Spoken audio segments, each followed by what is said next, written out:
Imagine surviving a long day, eating dinner beside a fire, and then deciding to spend your remaining energy arguing over which song everyone should play next. That sounds modern. It is also probably extremely ancient. So how did people have fun before screens, books, stadiums, restaurants, or a suspiciously expensive escape room? The short answer is that they made music, decorated themselves, told stories, played, danced, competed, and gathered around fires. Not because prehistoric life was easy, but because fun was never merely the opposite of survival. For a highly social animal, fun was often part of survival. We tend to imagine ancient humans as permanently busy being ancient. Every waking moment is supposedly devoted to hunting mammoths, sharpening rocks, and staring grimly into the middle distance. But that picture is partly created by archaeology itself. Stone tools and butchered bones survive well. Jokes do not. A wooden toy rots. A dance leaves no skeleton. Nobody can excavate a sarcastic impression of an unpopular uncle. The ancient world was almost certainly much more playful than the surviving evidence makes it appear. Start with music. In 2008, archaeologists working at Hohlefels Cave in southwestern Germany uncovered fragments of a nearly complete flute. It had been made from the wing bone of a griffin vulture. The preserved instrument was more than 21 centimeters long and had carefully cut finger holes. A 2009 paper in Nature placed it more than 35,000 years ago, possibly close to 40,000 years ago. Other Ice Age flutes from the same region were made from bird bone and mammoth ivory. Bird bone is conveniently hollow. Mammoth ivory is not. To make an ivory flute, someone had to split the ivory, hollow it, shape matching halves, and seal them together. That is a great deal of work for something that cannot stab dinner. These were not random bones that happened to whistle in a strong breeze. They were complex instruments. Their makers understood materials, airflow, spacing, and pitch. More importantly, they lived in communities where making music was valuable enough to justify the effort. We do not know what their music sounded like. There was no Ice Age notation, no preserved playlist, and thankfully no prehistoric musician explaining that their early work was more authentic. But instruments imply listeners, shared rhythms, and probably repeated traditions. A tune can gather attention, coordinate movement, soothe children, support ritual, and turn separate people into a group doing the same thing at the same time. Modern experiments show that synchronized movement can increase feelings of social closeness.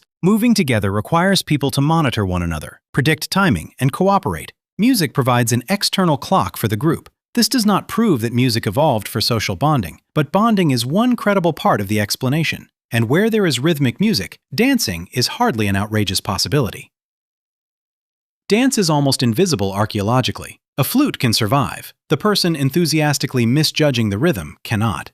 Still, group music and dance occur across human cultures, and hunter-gatherer societies have rich traditions of both. It is reasonable to think dancing has deep roots, even if we cannot identify the first person to do it. Dancing could be celebration, courtship, ritual, physical display, or simple enjoyment. It could also demonstrate stamina and coordination. In a small community, your dancing abilities might reveal useful information about your health, confidence, and willingness to join group activities. Or they might reveal that everyone should stand farther away from you.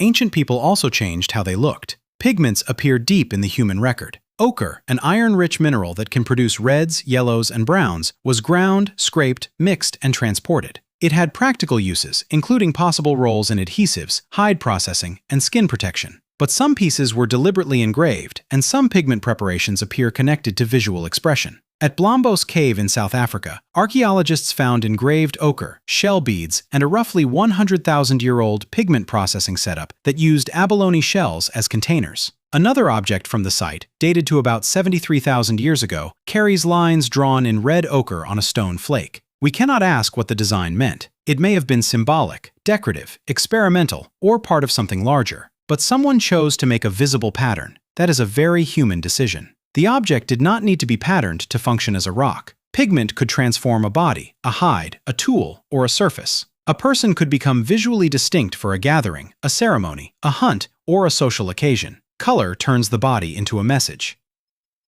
Jewelry does something similar. Perforated shells used as beads have been found at African and Middle Eastern sites dating back around 100,000 years. Personal ornaments could communicate group membership, status, age, relationships, or individual taste. Their precise meanings are lost, but decoration is social information. A necklace says that its wearer belongs to a world where other people notice necklaces. It may also say that humans were already dealing with fashion, which means somebody was probably wearing last season's shells and pretending not to care. Then there was visual art. Upper Paleolithic people carved animals in human forms from ivory, bone, antler, stone, and clay. They painted, drew, engraved, sculpted, and used hand stencils. These objects may have served ritual, spiritual, educational, or social purposes. Calling all of them entertainment would be a mistake. Modern art is not always made simply for fun either. But art can still be enjoyable while carrying serious meaning. A religious song can be beautiful. A frightening story can be entertaining. A decorated object can express identity and delight at the same time.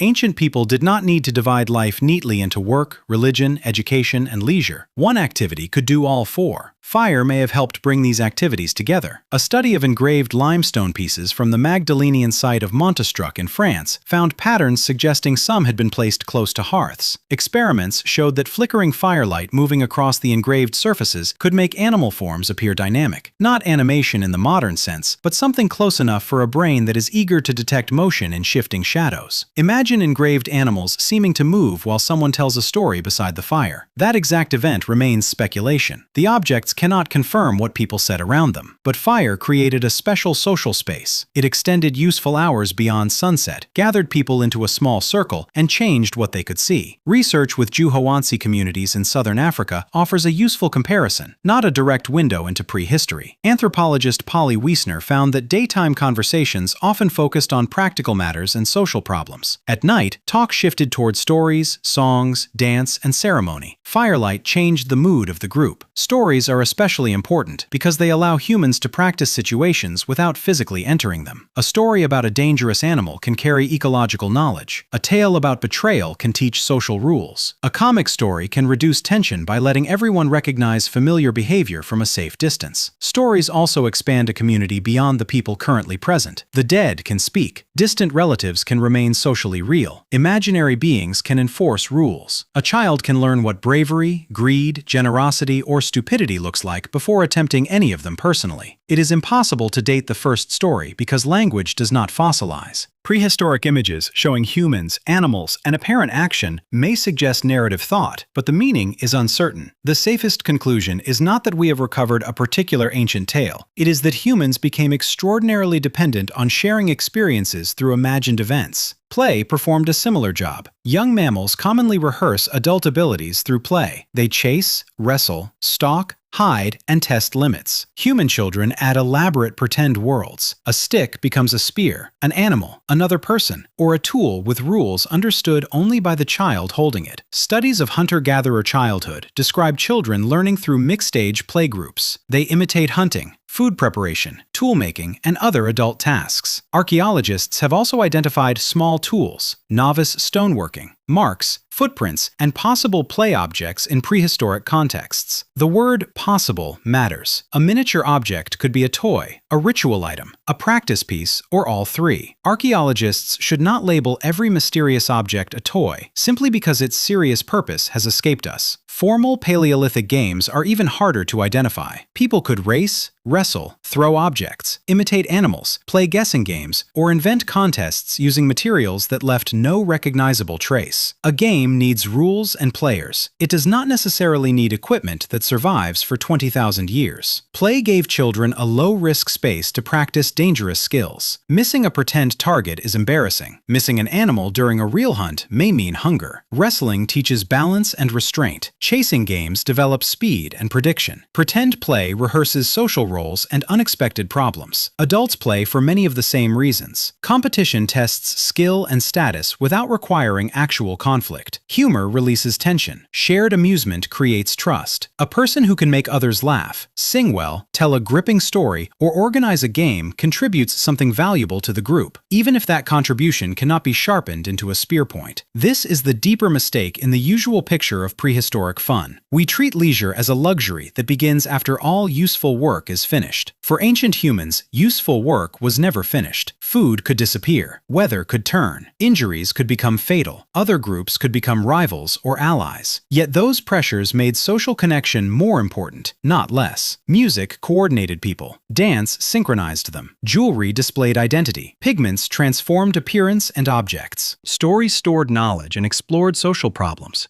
Games developed bodies and minds. Firelight created time for a community to become something more than individuals completing tasks near one another. And yes, people probably enjoyed it. That enjoyment was not an accidental bonus. Pleasure motivates repetition. If practicing, learning, cooperating, and maintaining relationships feel rewarding, people keep doing them. Fun is one of nature's more efficient ways of getting an animal to rehearse useful behavior voluntarily. So the next time people gather around a speaker, paint their faces, wear pointless accessories, compete over invented rules, tell exaggerated stories, and move rhythmically until everyone is tired, it may look like an escape from ordinary life. But it is also ordinary life at its most ancient. The technology changes. The strange, social animal around the fire does not.